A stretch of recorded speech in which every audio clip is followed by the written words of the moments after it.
नमस्कार Kansas food diary থেকে আমি আশিস কণা। আজকে আমি করে দেখাবো ডিমের ডেভিল। প্রথমে একটা ভাজা মশলা তৈরি করে নেব। এই ভাজা মশলা তৈরি করার জন্য লাগছে ছোট এলাচ, দারচিনি, লবঙ্গ, দুটো শুকনো লঙ্কা, গোটা জিরে, গোটা ধনে। আর আমি নিয়েছি 6টার মতো হাঁসের ডিম হাফ করে কেটে রেখেছি সেদ্ধ করে।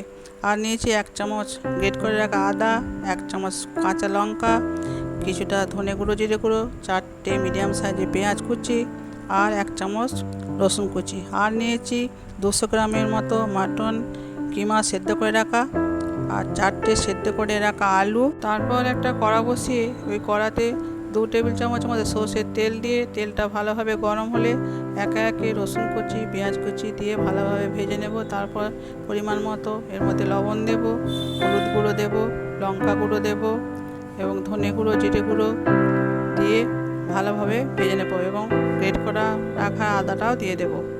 তারপর এই মশলাটাকে ভালোভাবে কষিয়ে নিতে হবে। তারপর আমি যে মটন কিমাটা সেদ্ধ করে রেখেছিলাম সেটা এর মধ্যে দিয়ে দেব এবং ভালোভাবে কষিয়ে নিতে হবে। তারপর কাঁচা লঙ্কা কুচিটা এর মধ্যে দিয়ে দেব এবং সেদ্ধ করে রাখা আলুটা এর মধ্যে দিয়ে ভালোভাবে কষিয়ে নিতে হবে এবং স্বাদ মতো চিনি এতে দিয়ে ভালোভাবে নেড়ে নিতে হবে। তারপর আমি যে ভাজা মশলাটা তৈরি করে রেখেছিলাম সেটা শেষে এর মধ্যে দিয়ে দেব এবং ভালোভাবে এই মশলাটাকে শুকনো শুকনো করে নিতে হবে। দেখুন ডিমের ডেভিলের পুর তৈরি হয়ে গেছে। এরপর আমি একটা বাটির মধ্যে কর্নফ্লাওয়ারের একটা ব্যাটার তৈরি করে নেব।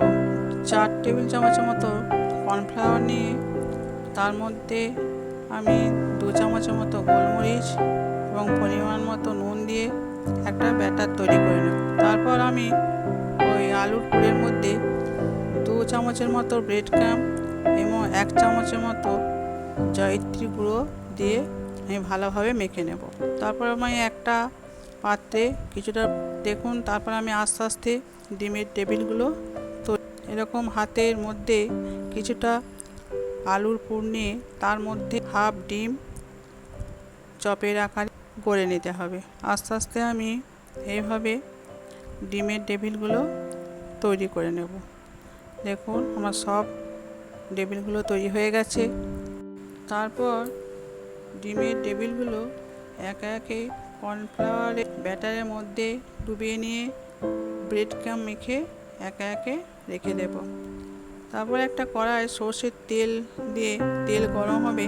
তারপর একে একে আমি ডিমের টেবিলগুলো আস্তে আস্তে ভেজে নেব। এ সময় খুবই সাবধানে ভাজতে হবে, নাহলে ভেঙে যেতে পারে এবং খুবই সাবধানে নাড়াচাড়া করতে হবে। দেখুন আমার ডিমের ডেভিল তৈরি হয়ে গেছে। বাড়িতে আপনারা এই পদ্ধতিতে একবার বানিয়ে দেখবেন। আশা করি আপনাদের ভালো লাগবে।